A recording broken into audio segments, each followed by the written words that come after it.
Rodgers assist, Watkins goal, and then you question your existence a little bit. Should I even have wildcarded? I think what he requires is just that level of consistency. Anderson was my second top scorer with 3 points. Hey guys, welcome to another episode of the SAFF Podcast. Today we have a guest with us, Taariq. It's nice to have you here. Taariq's a big Villa fan and an avid FPL player. So to get your opinions on Villa and Champions League today will be great.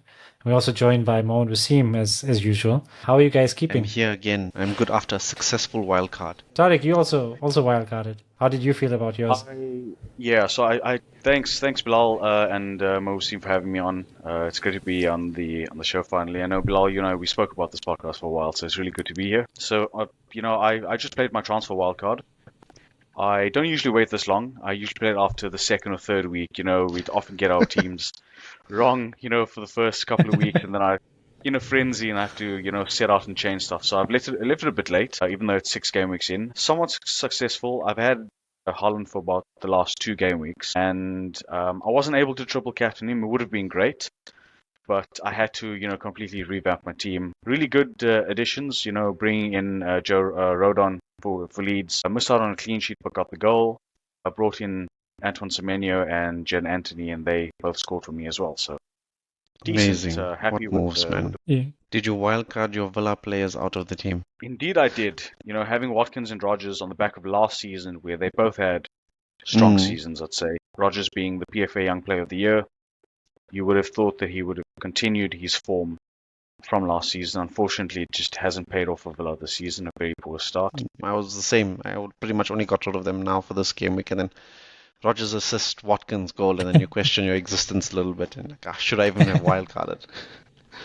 Absolutely. And I did make the mistake of, taking Watkins off. But Let's get into Villa. While we're on the topic, we might as well. What has changed with Villa the start of the season? Do you think it's just a bad patch? Like from my personal opinion, watching the games, Watkins is missing a few, but Rodgers seems absent a lot of the time. So what would you say is the cause of all of this? So, yeah, very fair assessment, Bilal. Both of them just missing, for the first 5 games at least, they've both been poor. And I think the issues that we're facing as a club now is very nuanced in the sense that it's not particularly anything on field that resulted from, last season. We ended the season FA Cup semi-finalists, narrow missing out on the Champions League again. And, Champions League quarterfinalists, which, to me was a successful season, I would say, relative to Villa's recent years. I think the issues arose, came about when we weren't able to make many transfers this season because of the financial fair play and PSR, the profit sustainability reporting regulations. We had to sell players. We couldn't really buy anyone. And I think it caused a lot of problems amongst players, probably, outside of the field. There was a lot of speculation that big names were going. Martinez, his deal to United fell off right at the end. There was talk of Rodgers probably moving on. Watkins has been, in the news since January, possibly moving to Arsenal, and then there was uncertainty at the end of the season. So I think a lot of players wanted to go, but they were obviously restricted the club as to how much we can actually sell. Yes, we couldn't buy anyone, but we don't want to lose, some of our top players. So I think I have a feeling, and I can't say for certainty, but I just have a feeling that players like Rodgers and Watkins might have had the idea of, in their heads, they were moving on, and they had to stay at Villa because the club were just so desperate to keep the core of the club for 1 season more at least. How does it feel to get the first win of the season? Do you think that's going to be the catalyst? We got Burnley at home. I hope that we take the confidence from the convincing 3-1 win against Fulham on Sunday into Villa Park again. We've won our last 2 home games. Some promising performances by the likes of Watkins. I just want something from Rodgers, man. I want that dribbling ability, that that taking on ability that he had last season. There was something fresh to the league where, we often speak about Pep's widespread tactics and how it limits player creativity throughout other managers and how they try to mimic it.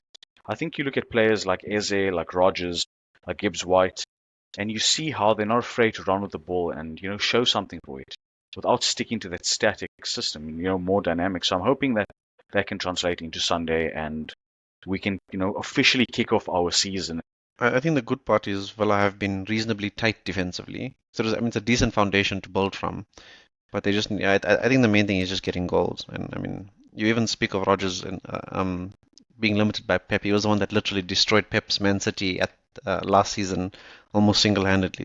It's a great analysis as well. And sticking to the fantasy football topic, any Villa assets that you would look to bring in? Unbiased point of view, I have two horses on Villa assets at the moment. I think it's, let's not become complacent in selecting our teams after one game week. Let's see how it goes over the next 2 or 3 game weeks before committing to a player. Stick to Watkins if you've got him, but I don't think there would be any midfield or defensive options that you should necessarily bring in. Let's get into your team, Mohammed Waseem, on your wild card. Well, I made one really bad decision. I think up until 15 minutes before the deadline, I had Senesi in.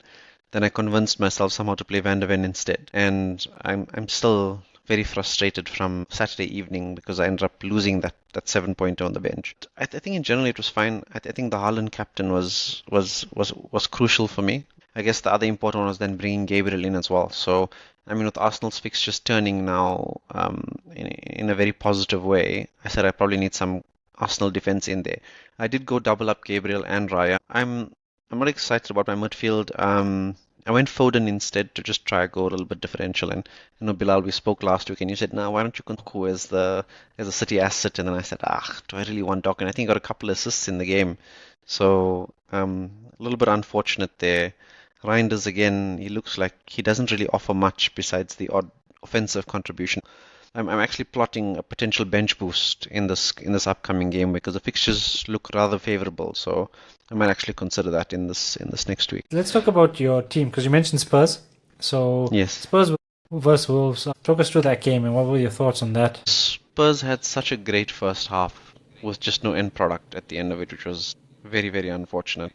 I mean, they were creating a lot of chances. Kudus had the ball in the back of the net with offside, headed a ball straight at the keeper effectively from point blank range that the keeper just tipped over. Had a few good chances in the second half, changed the formation a little bit. They went back to a back five. Spurs barely put a glove on them after that. Very disappointing watch. The creativity hasn't necessarily been there this season.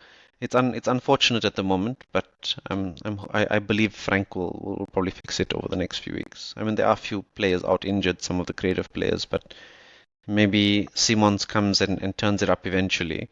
Because there's that adjustment coming from the German-Dutch league into the Premier League is a bit of a step up. So hopefully it gets going soon and we can see some goals in the back of the net. I want to ask, specifically around the 4 standout additions to Spurs this season. So I'll start with Thomas Frank, widely respected manager, good time at Brentford, and I think he deserved that step up. I think Spurs were the perfect club for him. In terms of the 3 transfers, you look at Javi Simmons, Mount Kudus, and Colomwani. In terms of Javi Simmons, really good player, and we've seen him in Europe over the last couple of seasons. Very dynamic, very good on the ball, good dribbling ability, and I think, like you said, he deserves a bit of time.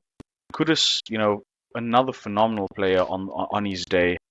Obviously not the most consistent. We spoke about consistency earlier in this podcast, but I think what he requires is just that level of consistency. Yeah, I guess his biggest problem is end product at the end of the day.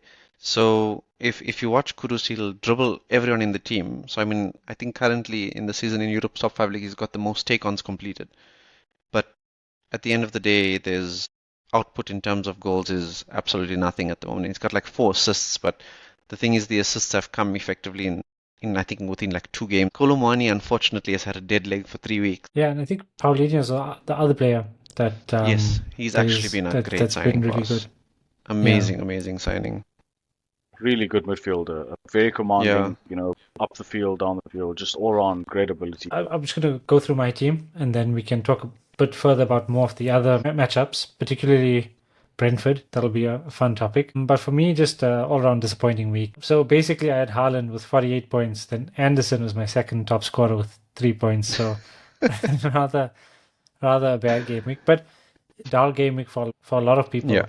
A lot of big names didn't have returns. A lot of the goals came from low ownership players. Have you noticed how many teams are doing a long throw this season? It's actually shocking. Yeah. It's like we've gone full Stoke City, yes. Full Rory Delap region, yeah. There's like every team has a long throw. It's so amazing. I do miss that traditional 4-4-2 Brexit Same, football, as they call same. it. I think The other one with a few controversial decisions was Brentford against Manchester United. So the penalty that Fernandes missed in the end, there was quite a hot topic. Was that a red? Was that not a red? Because it's quite clear that there's just no intention to play the ball. That's the None one whatsoever. And I think, definitely a red. yeah, I think that's where it differs from the other ones that we spoke about. There was no intention to play the ball. It was just to get the man Yeah. down. And if you're 1-on-1, it was clear that it was just him facing the keeper. You've got to be consistent with those. You just have to say, Yeah. that's just a blanket statement, a rule, red card. So I was going to mention as a wildcard option for FPL. I've been very impressed with Igor Thiago. Works hard off the ball, and I think I might consider, if João Pedro doesn't get a goal soon, I might, take him out and bring Igor Thiago in for him. Do you think Almiron stays? I mean, I can't see him staying much longer now. Who replaces him? That's the question, right? They'll probably have to find someone first before they can make that call. They've got to start talking to someone now, and once they said, okay, they're keen, then say, okay, let's ship this guy and bring the new guy in. I mean, look at which was at the West Ham sacking over the weekend. Saturday, Yeah. Potter sacked. Saturday, Nuno appointed. Monday, Nuno's in the dugout. Amazing. But what a game, and how well did West Ham play? They played very well. They should have actually won the game. Yeah, I felt like if it wasn't Fulcrook up front, it would have been better. He missed Yeah. a lot. I mean, and Bowen seems like a proper option at the moment because Nuno's going to have his talisman that goes in. But maybe Nuno thinks Fulcrook is Chris Wood again. I think Wilson should come into that team. I don't want to talk about Liverpool or Chelsea really. I would like to talk about Liverpool. Yeah. I mean, looking at that Liverpool game, I was quite surprised with the lineup as well. We're just off the pace completely. Palace played very well. I think Palace are the Ismail bulky team, man. It's just that Yeah. it's just Ismail Sarr doing Ismail Sarr things against Liverpool. You just jam. I knew as soon as I saw his name, I'm going to be a goal, yeah. So But one of my Liverpool have biggest looked- regrets as Villa fan, us not getting Ismail Sarr. He had a medical at the club Oh wow, I didn't just know over that. 2 years ago, and it fell through at the end because of a wage dispute. Since then, he's gone on to score 8 goals against us. Yes, because they always say play Sarr against Aston Villa because he always scores. Yeah. So Liverpool and Villa just go captain, Sarr. go bold and triple captain if you want. You might just get Yeah. something. You know what? I think what strikes me from all of their signings, apart from Wirtz, who's been quite disappointing, Milos Kerkez, I'm not too sure if that was the right move. Yes, So one very good but not excellent season from him, and he gets signed by Liverpool for big money, and I think it was a little bit premature. yeah. So he probably needed another one before the big money move because that Trafford guy looks quite solid in that Yeah, Bournemouth team yeah, as it well. looks- I would think that or rather I think that Guehi move falling through is probably the biggest issue for Liverpool this season because the problem is if you take Konate out, who do you put in there? Because Gomez doesn't look like he's up to scratch. That Leone guy is now injured. The options there, I mean, do you drop Endo there instead? Probably not good enough for that role, right? Let's look at the fixtures for next week. The standout fixture for the week is Chelsea versus Liverpool, which will be a big test for both. And based on how both are performing, should be a lot of goals. Chelsea have no centre backs. Out injured. I guess I'll keep an eye on the game tonight and see how they play. Potentially, you could captain Salah this week. Yeah. Yeah, Salah. I need him to touch the ball a little bit more in dangerous positions because it's not like he's missing chances. He's not getting them.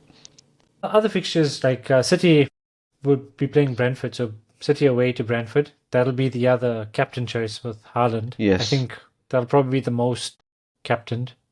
It might be a very tough game for City. Look at Brentford's form this season. They've not picked up an away win, but they've won all 3 of their home games. So Yes. I think Pep would be very worried going to this ground where they're in full confidence on the back of that United win.